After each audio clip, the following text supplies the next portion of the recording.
नमस्ते, चेतना रेडियो पर मैं डॉक्टर मीनाक्षी। आज हम चर्चा करेंगे एंटीनेटल केयर के बारे में।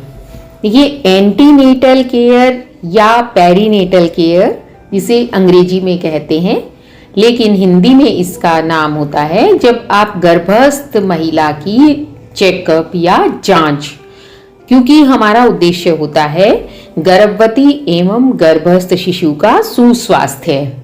ये 9 माह का समय होता है जिसमें अगर नींव मजबूत होगी तो हमारा रिजल्ट जो होगा, आउटकम जो होगा वो बहुत अच्छा होगा।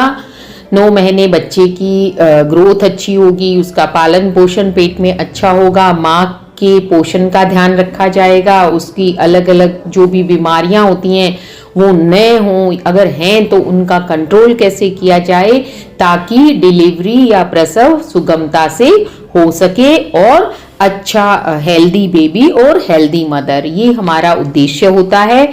और उसके साथ जुड़ी हुई होती है कि हमारे देश की जो मातृ मृत्यु दर है उसको कम रखा जाए, कम किया जाए। इसी प्रकार से नियोनेटल मोर्टेलिटी, जो बच्चा शिशु पैदा हुआ है उसकी मोर्टेलिटी कम हो, लो बर्थ वेट को रोका जाए, और उसी प्रकार से जो नियोनेटल इन्फेक्शंस हैं उनको रोका जाए, और हेल्दी बेबी हेल्दी मदर का गोल जो हमारा होता है वो हम अचीव कर सकें। इसके लिए हम देते हैं एंटीनेटल केयर। जब पता चल जाता है कि महिला प्रेग्नेंट है, मासिक धर्म के ऊपर जितने भी दिन चढ़ जाते हैं, तो 2, 4, 5 दिन जब चढ़ते हैं तो 1 वीक के अंदर अंदर प्रेगनेंसी टेस्ट आजकल किट से करते हैं। 1 वीक अगर ऊपर होता है तो करीब करीब उसमें पॉजिटिव दिखाता है, और आजकल महिलाएं ये घर पर ही कर लेती हैं।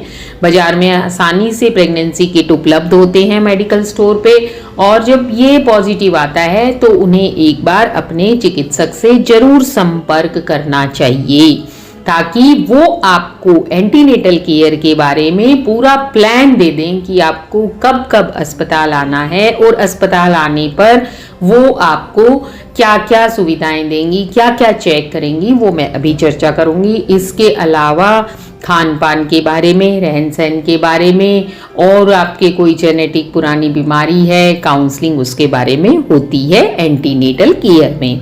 एंटीनेटल केयर में जब पहली बार जाते हैं तो उसके लिए आपका रजिस्ट्रेशन होता है, फिर उसके बाद आपका हाइट, वेट, वेल्ट, जनरल कंडीशन, फिर उसके बाद आपका पल्स, बीपी, आपके हार्ट या लंग में कोई प्रॉब्लम तो नहीं है, कोई पुरानी बीमारी तो नहीं है, ये सारी चीज़ें आपकी महिला चिकित्सक, अगर वो विशेषज्ञ हैं अथवा निकटतम जो भी सेंटर है उस पे आपके जो भी अगर चिकित्सक हैं या आंगनबाड़ी वाली या आशा ट्रेंड हैं तो उनके पास जाना चाहिए। सब सेंटर पर भी आशा, आंगनबाड़ी, हेल्थ वर्कर होते हैं जिनको एक बार आपको अवश्य संपर्क करना चाहिए। अगर वो कोई जटिलता महसूस करती हैं तो वो अपने आप आपको आगे का रास्ता दिखाती हैं।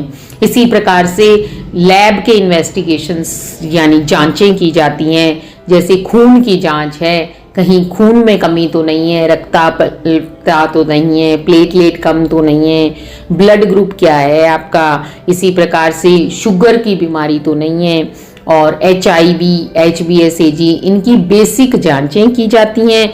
पेशाब में कोई इन्फेक्शन तो नहीं है, ये सब जांचें रूटीन इन्वेस्टिगेशन किए जाते हैं। इसके अलावा आपको खान पान के बारे में बताया जाता है। फिर जो सप्लीमेंट जरूरी होता है, जैसे प्रथम तिमाही में फॉलिक एसिड और कैल्शियम के बारे में बताया जाता है, दिया जाता है। इसी प्रकार द्वितीय तिमाही, देखिए पूरी प्रेगनेंसी 9 माह की होती है जिसको हम 3 भागों में बांटते हैं। पहले के 3 महीने उनको प्रथम तिमाही, फर्स्ट ट्राइमेस्टर कहते हैं, और बीच के 3 महीने उनको द्वितीय तिमाही कहते हैं, और आखिरी 3 महीने उसको तृतीय तिमाही कहते हैं। तो इनमें जो जो चेकअप करना होता है वो आपको प्लान आपका हेल्थ वर्कर, आपकी चिकित्सक, और अगर कॉम्प्लिकेटेड प्रेगनेंसी है तो आपकी स्पेशलिस्ट जो विशेषज्ञ चिकित्सक है वो प्लान देती है। तो ये और इन्वेस्टिगेशंस कराती है, और सप्लीमेंट्स जो आयरन, कैल्शियम देते हैं। इसी के बारे में जानकारी मैं आपको देना चाहूँगी कि एंटीनेटल चेकअप के लिए कब कब जाना चाहिए। देखिए अभी जैसे हमने चर्चा की, एक तो शुरू में जो ही आपको पता चला कि आप गर्भवती हैं, आप अपने नजदीकी सेंटर पे तुरंत हेल्थ वर्कर से संपर्क करें, वो आपको बताएंगे। हर माह में एक बार आपको 7 महीने तक एंटीनेटल चेकअप के लिए जाना है ना। उसमें वो आपको ये भी बताते हैं कि कब कब सोनोग्राफी करानी चाहिए, वो भी हम एक अलग चर्चा करेंगे। एक अलग विषय है कि गर्भावस्था में सोनोग्राफी कितनी बार होनी चाहिए और उसका क्या महत्व है, क्या इम्पोर्टेंस है। तो एंटीनेटल चेकअप आपको शुरू के 7 महीने में हर माह में एक बार करवाना चाहिए।